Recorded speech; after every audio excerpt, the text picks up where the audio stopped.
الحمدللہ رب العالمین الصلاۃ والسلام علی سید الانبیاء والمرسلین اما بعد فاعوذ باللہ من الشیطان الرجیم بسم اللہ الرحمن الرحیم الصلاۃ والسلام علیک یا رسول اللہ وعلی آلک واصحابک یا حبیب اللہ الصلاۃ والسلام علیک یا نبی اللہ وعلی آلک واصحابک یا نور اللہ۔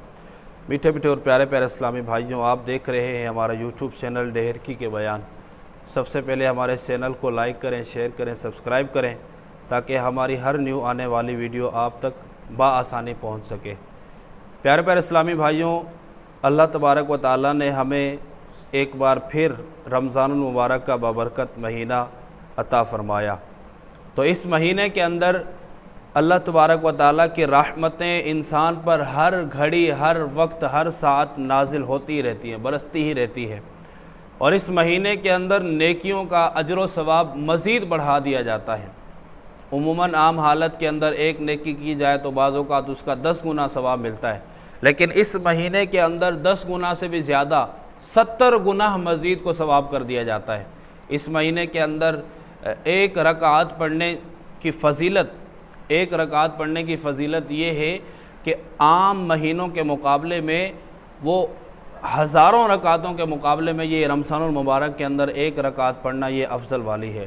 تو یقیناً اس مہینے کے اندر کوئی بندہ درود پاک کو پڑھتا ہے تو عام حالت میں اس کو جتنا ثواب ملے گا سو ملے گا، لیکن رمضان المبارک کے اندر اس کو ڈبل سے دگنا سے تگنا ثواب ملے گا۔ آئیے ایک حدیث مبارکہ سنتے ہیں آقا علیہ الصلوۃ والسلام کی ذات مبارکہ پر درود پاک پڑھنے کے حوالے سے کہ میرے پیارے آقا مدینے والے مصطفیٰ صلی اللہ علیہ وسلم نے ارشاد فرمایا کہ جس نے ماہ رمضان کے مہینے کو پایا اور اس نے اس کے روزے نہ رکھے، وہ شخص شقی یعنی بدبخت ہے۔ میرے پیارے پیارے اسلامی بھائیوں، یقیناً اس حدیث مبارکہ کو ذرا توجہ کے ساتھ اور غور و فکر کے ساتھ سنیے کہ رمضان کے مہینے کو پایا اور پھر اس کے روزے نہ رکھ سکا۔ بہت سارے آپ کو ایسے لوگ ملیں گے کہ جو رمضان المبارک کے مہینے کو غفلت کے اندر گزار دیتے ہیں، رمضان کے روزے نہیں رکھتے ہیں۔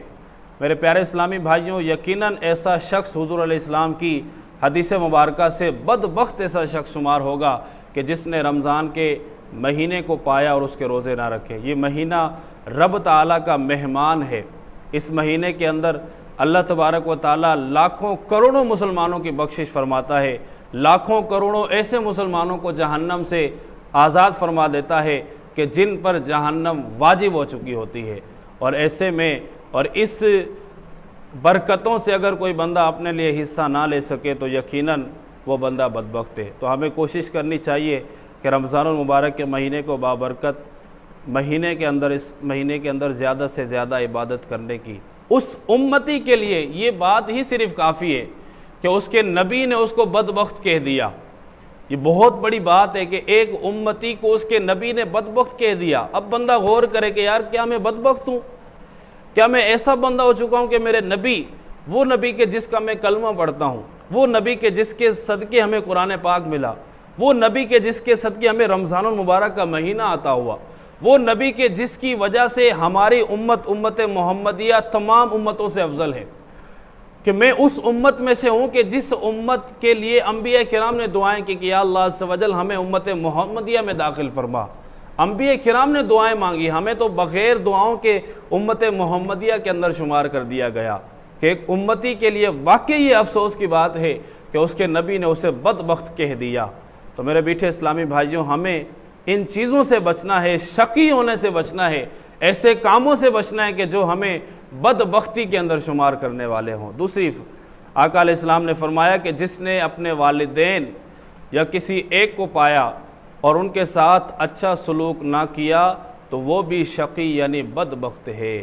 تو اگر اللہ تبارک و تعالی نے آپ کو والدین کی دولت سے نوازا ہے، یا والدین میں سے کوئی ایک چل بسا ہے، ایک باقی ہے، تو میرے میٹھے اسلامی بھائیوں، ان کی موجودگی کو غنیمت جانیے۔ والدین یہ اللہ تبارک و تعالیٰ کی بڑی رحمت ہے، اور والدین کی قدر و قیمت یہ بندے کو اس وقت ہوتی ہے کہ جب وہ اس دنیا سے چلے جاتے ہیں، اور جب والدین ہمارے پاس موجود ہوتے ہیں تو ہمیں ان کی قدر ہی نہیں ہوتی۔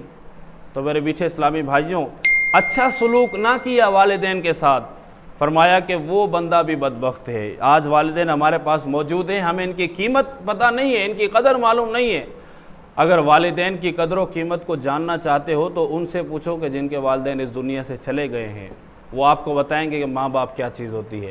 تو ماں باپ کے ہوتے ہوئے اس کو غنیمت جانیں، ان کی خدمت کریں، ان سے دعائیں لیں، تاکہ یہ ہمارے لیے آخرت کا اچھا سبب بن سکے۔ اور تیسرا فرمان آقا علیہ السلام نے فرمایا کہ جس کے پاس میرا ذکر ہوا اور اس نے مجھ پر درود نہ پڑھا تو وہ بھی شقی یعنی بدبخت ہو گیا۔ تو میرے پیارے اسلامی بھائیوں، حضور علیہ السلام کا نام جہاں پر بھی آئے ہماری زبان سے آٹومیٹکلی ہی درود پاک جاری ہونا چاہیے۔ ہم سنی کہلانے والے ہیں، ہم عاشق رسول کہلانے والے ہیں، تو عاشق رسول کے تو ایسا ہے کہ جب بھی حضور علیہ السلام کا نام آئے فوراً اس کی زبان سے درود پاک نکلنا چاہیے۔ تو ہمیں کوشش کرنی چاہیے آقا علیہ السلام کی ذات مبارکہ پر زیادہ سے زیادہ درود پاک پڑھنے کی، اور اس مہینے کے اندر تو ہمیں اور بھی زیادہ جو ہے وہ درود پاک پڑھنے کی کوشش کرنی چاہیے، زیادہ سے زیادہ نیکیاں کرنے کی کوشش کرنی چاہیے۔ یہ ہمیں رمضان المبارک کا مہینہ ایک آفر کے طور پر ملتا ہے۔ آج دنیاوی مال کے اندر ہمیں کوئی ڈبل سے ٹرپل مال مل رہا ہوتا ہے، معاذ اللہ سود کو کر لیں آپ یا دوسرے چیزوں کو لے لیں، ہم اس کے اندر فوراً اپنے ہاتھ کو بڑھا لیتے ہیں جو ناجائز ہے۔